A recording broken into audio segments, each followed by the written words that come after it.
En este pequeño vídeo vamos a ver cuál es el contexto histórico, social y cultural en el que se desarrolla el movimiento artístico conocido como barroco.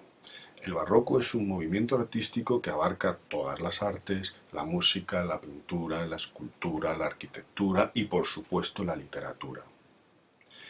En todas estas manifestaciones artísticas se observan unas mismas características, unas características comunes. Y el periodo cronológico en el que se desarrolla el barroco es el siglo XVII. Algunos autores, y quizá tengan razón, dicen que bueno, es siglo XVII y primera mitad, primer tercio al menos del siglo XVIII, pero redondeando y para lo que a nosotros nos interesa, diremos que el barroco se desarrolla en el siglo XVII. Vamos a ver cuál es el contexto histórico en España en el que se desarrolla este periodo artístico. ¿Cómo era la política e históricamente la España en la que dio lugar al barroco?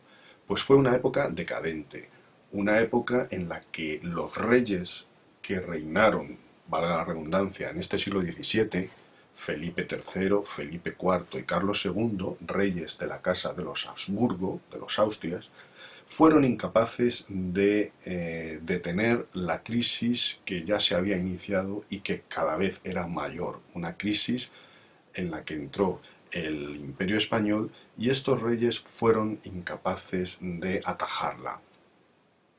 ¿Cuáles son los motivos de esta decadencia del Imperio Español? Pues diversos. En primer lugar, las guerras. España, como era un imperio envidiado por su poder, tuvo que enfrentarse a numerosas guerras en Europa.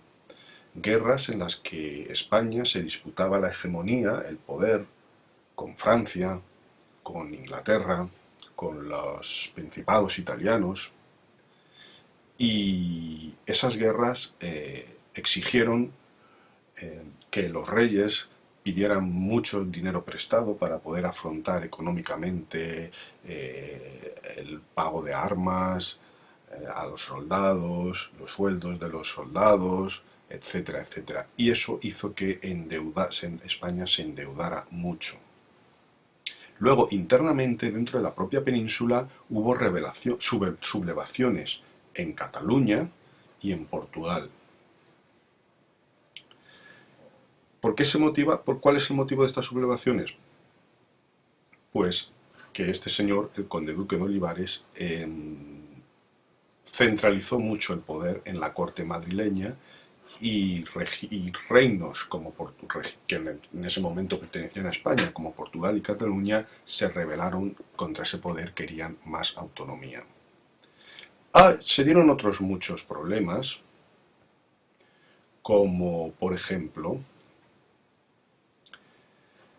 uno de los que una de las causas que se achacan a esta decadencia española políticamente es que los reyes, bastante incapaces de gobernar por sí solos el Imperio Español, delegaron el poder en una especie de primeros ministros llamados validos, hombres de confianza que actuaban en nombre del rey y tomaban las decisiones por los reyes, en lugar del rey.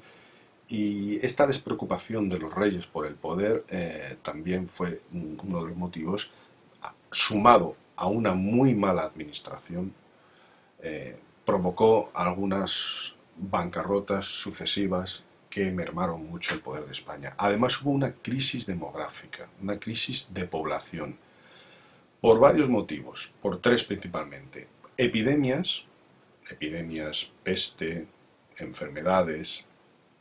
Dos, emigración a las colonias americanas. Mucha población dejaba la península ibérica para irse a América, al Nuevo Mundo, a buscar una vida mejor. Y en 1609 que son expulsados los moriscos. A esto unimos que fue una época de malas cosechas. Malas cosechas, sequías, malas cosechas, que despoblaron el campo, la gente del campo se desplazó a las ciudades y las ciudades acogieron más población de la que podían mantener, lo que generó en una pobreza generalizada y en un aumento de la delincuencia. Y mientras todo esto se sucedía, y apenas había una clase media en España, la nobleza de lo único de lo que se preocupaba era de mantener sus privilegios y satisfacer sus ansias de lujo y de poder. Pues bien, en este contexto histórico tan, como veis, tan deprimente, tan decadente, tan en crisis, de un imperio en crisis, paradójicamente la cultura española, el arte en pintura, en música, en literatura, en arquitectura, tuvo un esplendor, fue una época de esplendor.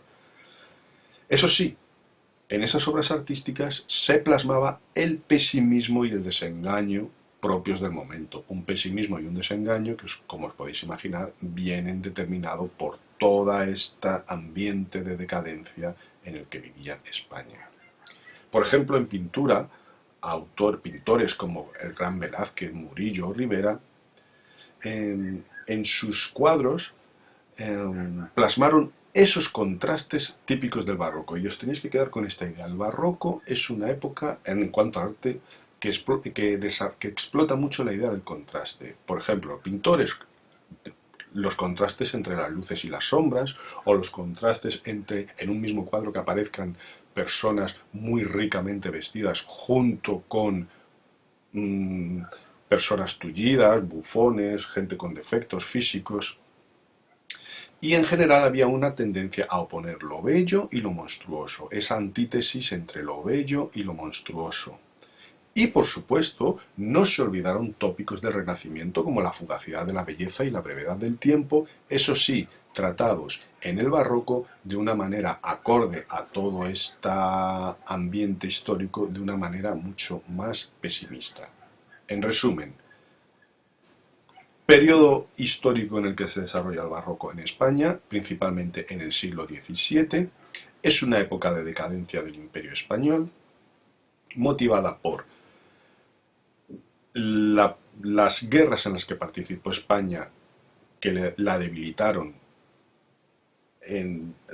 su hegemonía y agravaron su crisis económica, las sublevaciones en Cataluña y Portugal, y luego otros problemas como que los reyes se olvidaron de gobernar y cedieron su responsabilidad en los validos, una especie de primeros ministros, una malísima administración, y todo esto unido provocó bancarrotas. Además, una crisis demográfica, principalmente por tres causas: las epidemias, la emigración a América y la expulsión de los moriscos. Una época de muy malas cosechas que despoblaron el campo y provocaron que mucha gente emigrara a las ciudades, donde aumentó la pobreza y la delincuencia, y la nobleza, entre tanto, de lo único que se preocupaba era de mantener sus privilegios y su lujo. Curiosamente, dentro de este contexto tan pesimista y tan crítico, el arte en España vivió una época de esplendor, eso sí, reflejando el pesimismo y el desengaño provocados por la situación.